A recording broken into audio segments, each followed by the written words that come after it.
हे ऑडिटोरियम मधले लाईट जर लावले तर बरोबर मला कोणी आलेत की नाही कळेल.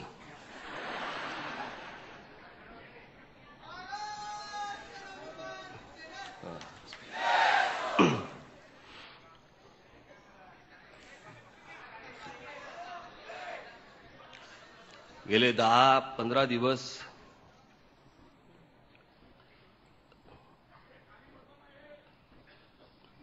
थोडा तापाने फणफणलेला, सर्दी खोकला अजूनही तोच त्रास आहे मला. मध्ये मध्ये बोलताना खोकीन देखील, सांभाळून घ्या.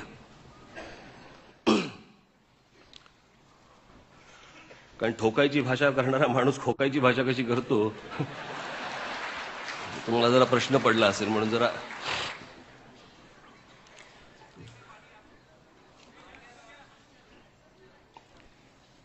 आज हा महाराष्ट्राचा विकास आराखडा मी आपल्या समोर सादर करतोय. गेली अनेक वर्ष अनेकांनी त्या गोष्टीची चेष्टा चालवली होती. कधी येणार, काय होणार, त्यातल्या अनेकांना कर्तव्यही नव्हतं की त्याच्यामध्ये काय असेल किंवा काय असलं पाहिजे.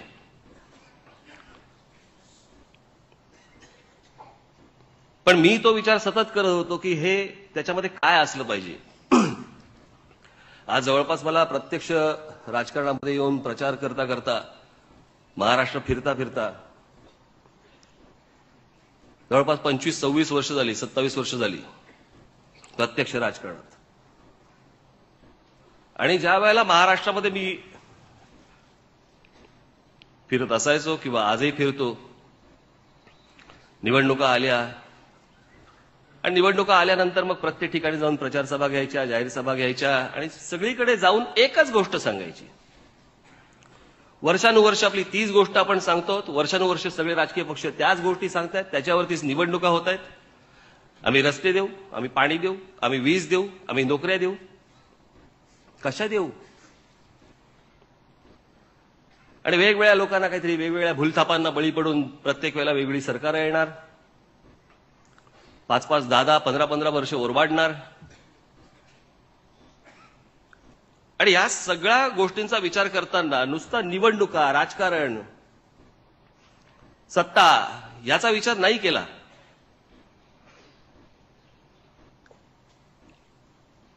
की हे प्रश्न कधीतरी संपणार आहेत की नाही आपल्याकडचे, आपण कधीतरी ह्याच्या पुढचा विचार करणार आहोत की नाही. मी नेहमी सांगत आलो की आपल्या रोजच्या गरजा अजूनपर्यंत संपलेल्या नाहीयेत महाराष्ट्राच्या, देशाच्या. आणि त्या रोजच्या गरजा संपल्या नसल्यामुळे आपण पुढचा विचारच करत नाही आहोत. आज ज्यावेळेला परदेशामध्ये जातो आपण, अगदी साधी ऍडव्हेंचर स्पोर्ट्स बघतो, त्यांचे टेलिव्हिजनवरती पाहतो. कुठे गेलेत? तो मी नेहमी आमच्या सगळ्या सहकार्यात नेहमी सांगत होतो, ते बंजी जम्पिंग माहिती प्रकार असतो, वरून उडी मारतात. आता पायाला दोरी बांधून वरून उडी मारतात इथपर्यंत ठीक आहे, अहो पण तो आत्महत्येचा प्रकार आहे. पण त्यांच्या किक्स वेगळ्या आहेत. त्यांना एखाद्या गोष्टीचं वेड लागतं, याचं कारण रोजच्या गरजा संपलेल्या आहेत, त्याच्या पुढे जायचंय त्यांना, त्याच्या पुढे गेलेत ते. आपण अजून तिथेच आहोत. आमच्याकडे पण गिनीज बुकात जाणारी लोक कोण? एवढी नखं वाढवलेली किंवा एवढ्या मिशा वाढवलेली, याच्या पलीकडे आम्ही गिनीज बुकात पण पुढे जात नाही. याचं कारण रोजचं आमचं काम संपलेलं नाही. अजूनही आम्ही 62, 65, 68 वर्ष या देशामध्ये पाणी देऊ, रोजगार देऊ, रस्ते देऊ. आणि मग या सगळ्या गोष्टींचा मला इतका वीट आला. आणि मग मी ज्याला पहिली जाहीर सभा ज्यावेळेला मी घेतली शिवतीर्थावरती, त्यावेळेला मी सांगितलं होतं मी महाराष्ट्राची ब्ल्यूप्रिंट मी समोर आणीन. आमच्याकडे सगळे सुरू झाले, कधी आणणार, कधी आणणार. म्हटलं अरे आणतो. आधी आणली असती तर सगळे विसरून गेले असते. टायमिंग पण पाहावं लागतं की नाही, की अशीच आणायची. तुम्ही म्हणाल की निवडणुकांसाठी नाही, निवडणुकीच्या काळात कशाला आणली? काय करू मी, मध्ये निवडणुका आल्या. मला 25ला जाहीर करायची होती.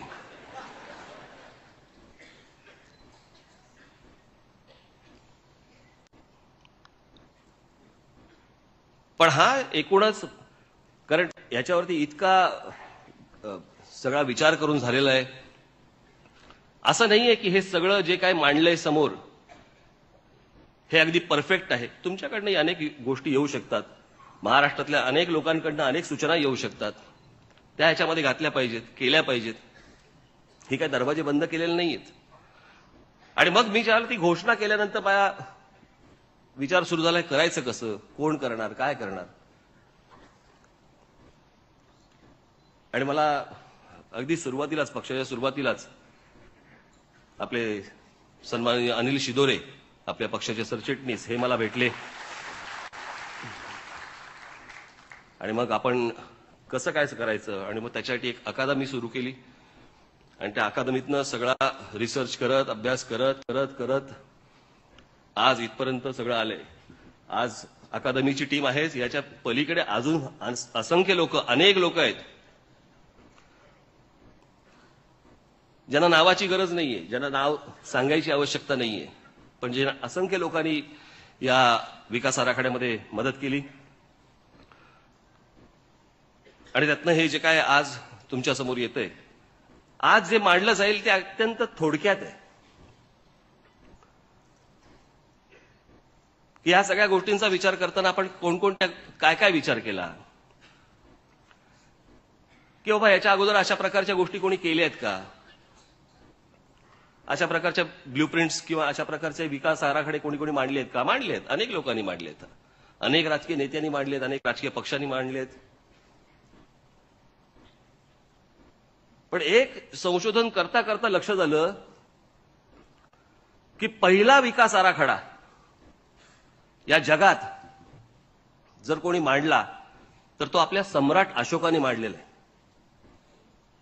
आणि त्यावेळेला त्या शिलालेखांवरती त्यांनी ती संपूर्ण समाज कसा असला पाहिजे, राज्य कसं चाललं पाहिजे,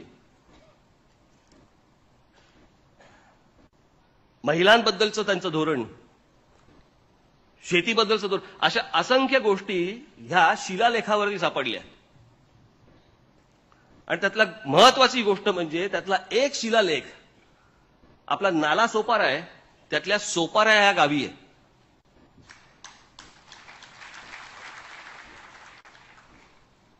मी संपूर्ण आराखडा सांगितल्यानंतर मी एक पुस्तिका काढली आहे, ती आपल्यापर्यंत येईलच. त्यात त्याचे फोटो वगैरे सगळ्या गोष्टी दिलेल्या आहेत.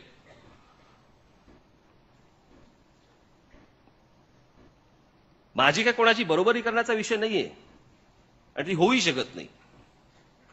पण ह्या सगळ्या गोष्टी करत असताना हे आपण का करतो आहोत, कशासाठी करतो आहोत. आज मी तुमच्या समोर आलोय, इथे बोलतोय, हे पहिल्यांदा तुम्ही नीट लक्षात ठेवा. आजचा विषय हा काही राजकीय विषय नव्हे.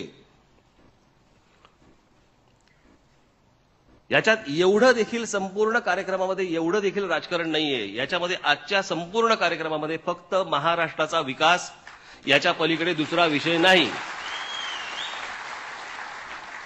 घटस्थापनेला घटस्फोट झालेले असले तरी तो विषय आत्ता नाही.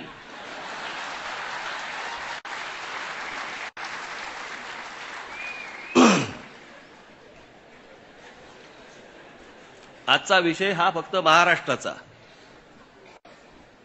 बरं, सगळेच जण आपापला विचार करतायत, किमान आपण तरी महाराष्ट्राचा विचार करू.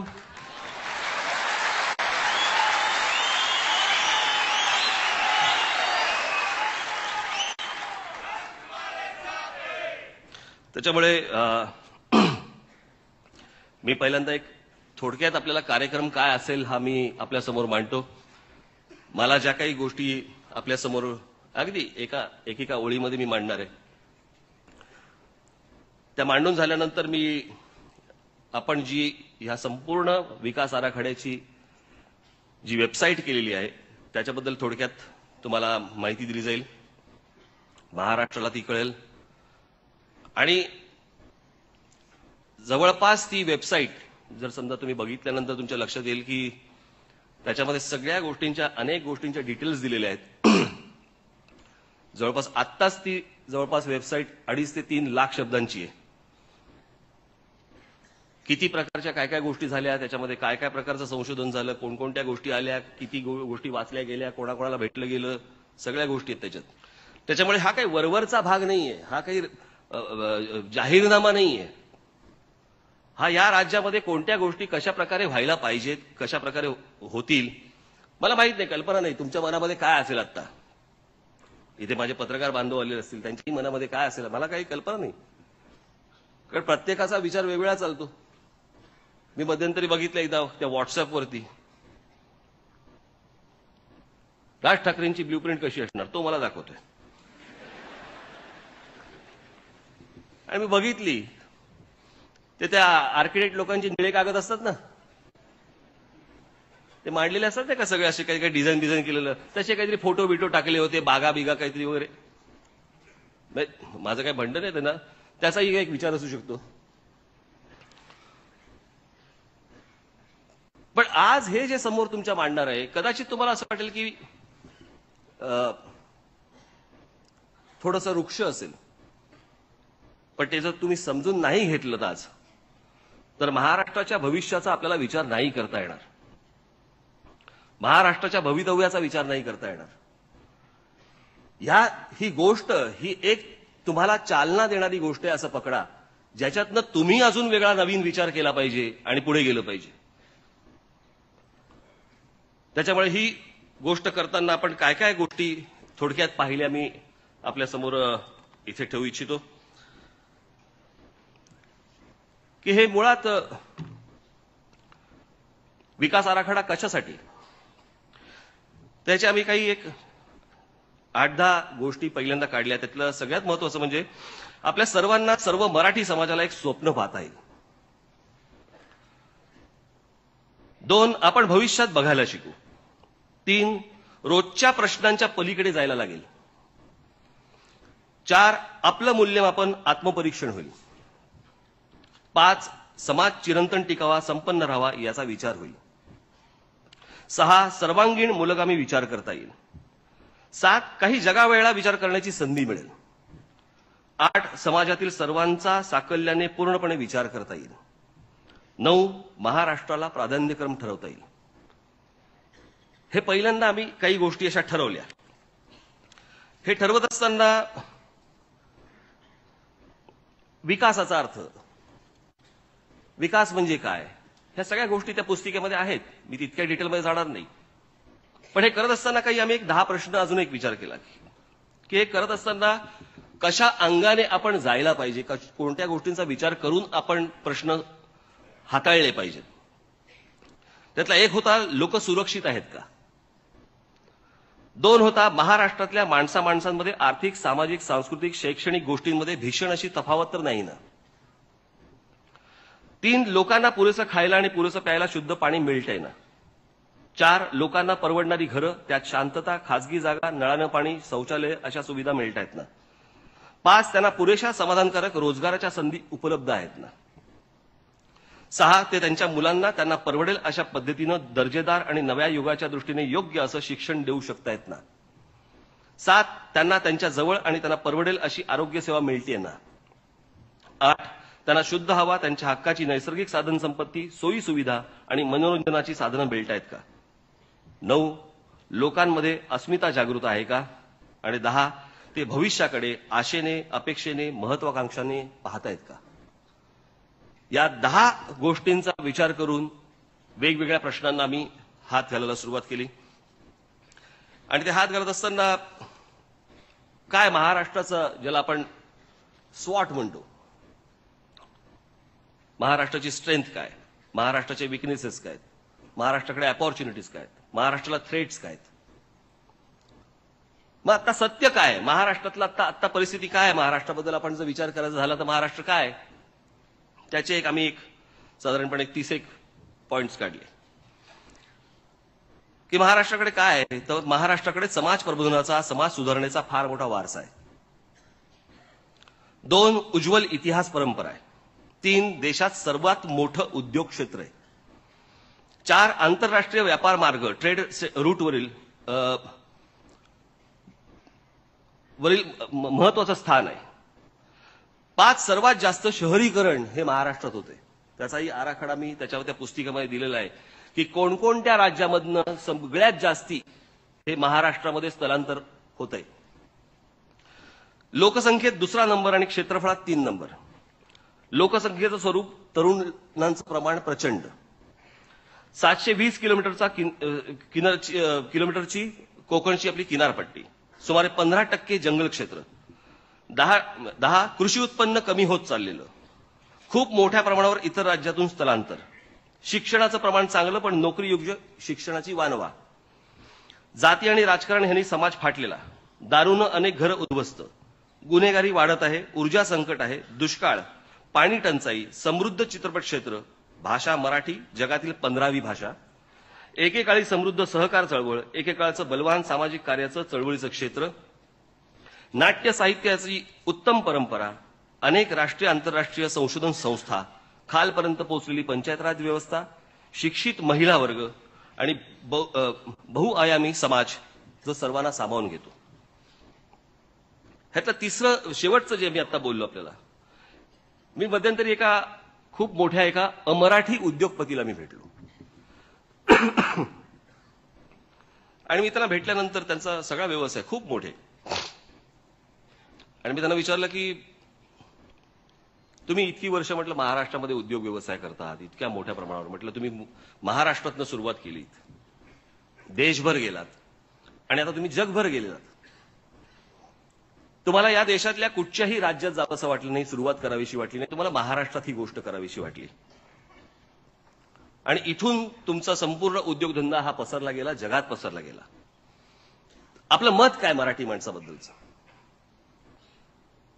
काय सांगितलं असेल त्यांनी की म्हणे मी हा एकमेव समाज बघितला या देशात, मराठी समाज, जो पटकन ग्लोबल होतो, जो जगाचा विचार करतो. हे वाक्य ऐकल्यानंतर माझ्या असं लक्षात आलं की किती वर्षापूर्वी ज्ञानेश्वरांनी लिहून ठेवलं, विश्वाचे अर्थ माझ्या मनी प्रकाशले. विश्व हा मराठी समाज, आपण कुठे आहोत, आपला डीएनए काय आहे, आपण कसा विचार करतोय, आपण जगाचा विचार करून जगात जे चांगलं आहे ते आपल्याला महाराष्ट्रामध्ये आणलं पाहिजे. आणि आज जर युरोपातला कोणताही देश जर समजा आपण पाहिलात तर कुठच्याही युरोपातल्या देशापेक्षा किंबहुना तेवढाच संपूर्ण महाराष्ट्राच्या मातीमध्ये देखील तितकीच ताकद आहे जी आज युरोपामध्ये आहे, मोठमोठ्या देशांमध्ये आहे. मग अडलंय कुठे? अडले फक्त एकाच गोष्टीवरती, इच्छाशक्ती आणि भ्रष्टाचार. या 2 गोष्टींवरती महाराष्ट्र रखडलेला आहे. आम्हाला पुढे जाताच येत नाहीये, आम्हाला पुढे कुठच्या गोष्टी करताच येत नाहीयेत. प्रत्येक ठिकाणी राजकारण आडवं येतंय, प्रत्येक ठिकाणी पैसे आडवे येत आहेत. हे त्याचं, ते त्याचं, ते त्याचं, माझं नाही. या सगळ्या विचारामध्ये महाराष्ट्रामध्ये सगळ्या बाजूनी महाराष्ट्र अडकला आणि महाराष्ट्राची प्रगती आज खुंटलेली आहे. आपण म्हणतोय बाकीची राज्य पुढे जात आहेत, बाकीची राज्य पुढे नाही जात आहेत, महाराष्ट्र थांबलाय. महाराष्ट्र आज अजूनही खूप पुढे आहे, पण आमच्याच लोकांना काही देणं घेणं राहिलेलं नाही. आणि या सगळ्या गोष्टींचा विचार मी या संपूर्ण विकास आराखड्यामध्ये केलेला आहे. पुढे पुढे आपल्याला अनेक गोष्टी दिसतील. मी श्री सौरभ करंदीकर यांना मी इथे निमंत्रित करतो. ते 5 मिनिटात आपल्याला वेबसाईट संदर्भामध्ये इथे सूचना देतील आणि त्याच्यानंतर श्री अनिल शिदोरे हे आपल्यासमोर येतील. मी असीनच इथे अर्थात मध्ये मध्ये चोमडेगिरी करायला, पण अनिल शिदोरे येतील. बाकीचा जो विषय आहे ते अनिल शिदोरे आपल्याशी सविस्तर बोलतील. शिदोरे यांचं बोलून झालं, एक एक टप्प्याटप्प्याने घेतलंय आणि मग त्याच्यानंतर आपण टुरिझम या विषयावरती जाणार आहोत. त्याच्यावरती संदीप शिकरे हे येऊन आपल्याला प्रेझेंटेशन देतील आणि ते संपल्यानंतर मला काय वाटतंय त्याची एक चित्रफित केलेली आहे, ती चित्रफित मी आपल्यासमोर सादर करीन. मी सौरभ करंदीकरांना मी निमंत्रित करतो की त्यांनी येऊन आपली वेबसाईट कशी असेल, काय असेल हे स्पष्ट करावं.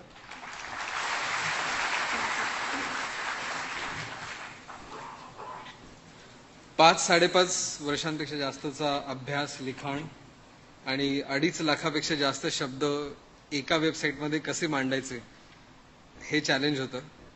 पण त्यापेक्षा मोठं चॅलेंज असं होतं की झालेला अभ्यास, झालेल्या विषयांवरचं त्याच्याबद्दलचे आमचे सजेशन्स हे सगळे पटकन कसे शोधता येतील, पटकन कसे वाचता येतील,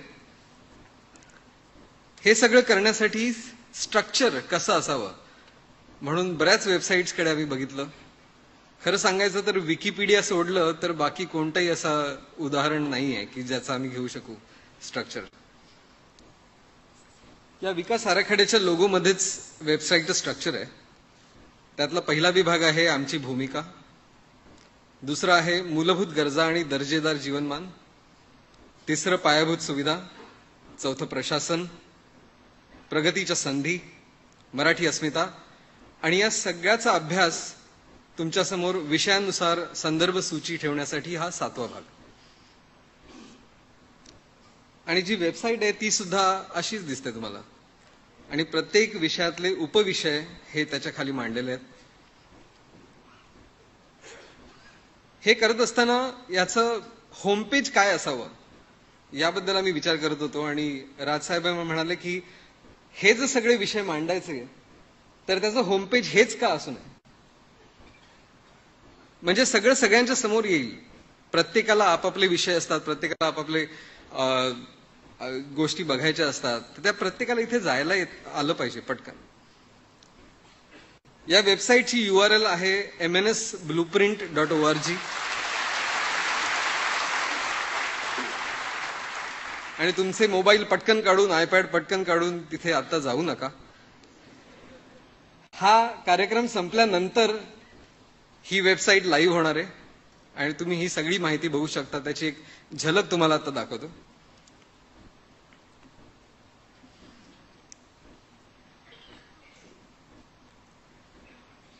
यामध्ये महत्वाच्या ज्या कल्पना आहेत, सगळ्या क्षेत्रातल्या, सगळ्या विषयातल्या महत्वाच्या कल्पना एका ठिकाणी बघता याव्या म्हणून हे पहिलं बटन दिलेलं आहे, महत्वाच्या कल्पना वाचा.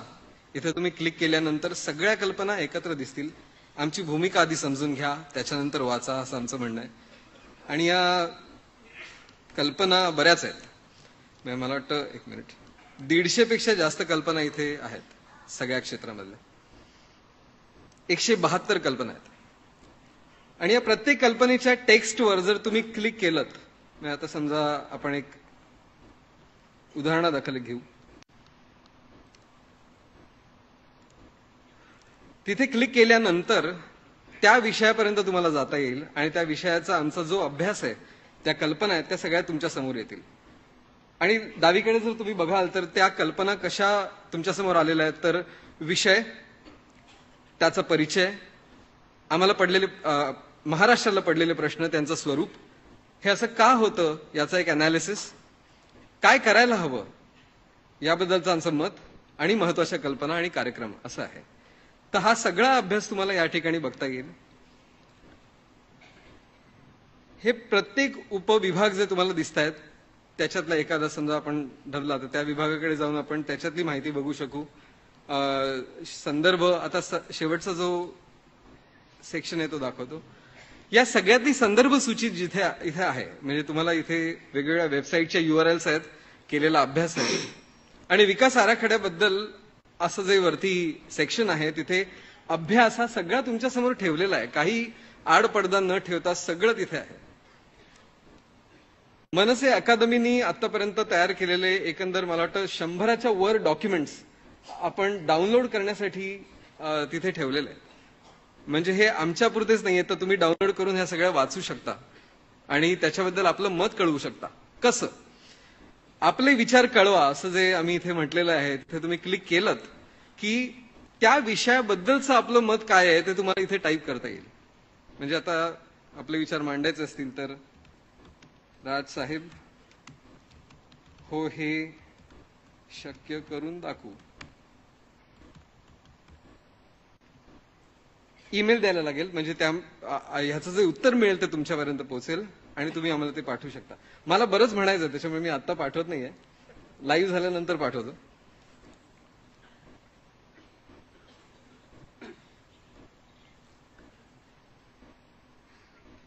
ही वेबसाईट संपलेली नाही. म्हणजे जसा विकास आराखडा संपलेला नाही तशी ही वेबसाईट सुद्धा संपलेली नाहीये. वाहत्या नदीसारखी आहे. दुसरे झरे, छोट्या नद्या, तुमचे विचार हे सगळे या वेबसाईटमध्ये यायची गरज आहे. आणि त्यासाठी ही या URL वर जाऊन तुमचे विचार तुम्ही मांडा आणि आमची टीम तुम्हाला त्या सगळ्या गोष्टींचं उत्तर देईल. धन्यवाद.